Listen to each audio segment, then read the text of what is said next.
Chicken வடி பிரியாணி எப்படி ready பண்ணுறதுன்னு பார்க்கலாமா?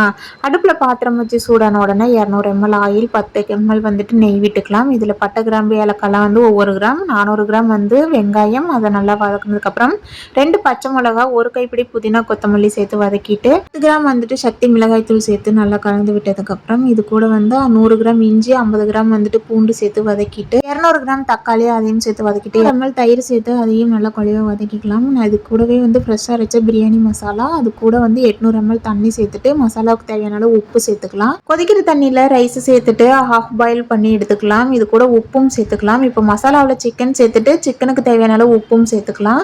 இப்போ ரைஸ் ஹாஃப் பாயில் ஆனோடனே வடிச்சிட்டு இப்போ வச்சிருந்த மசாலாவில் வடிச்ச ரைஸை சேர்த்துட்டு நம்ம வடிச்ச தண்ணியை இந்த அளவுக்கு சேர்த்ததுக்கப்புறம் சமப்படுத்திட்டு தோசைக்கல் வச்சு தம் போட்டு ஒரு 25 மினிட்ஸ்க்கு அப்புறம் ஓப்பன் பண்ணி பார்த்தோம் அப்படின்னா சூப்பரான வடி பிரியாணி வந்து ரெடி ஆயிடும்.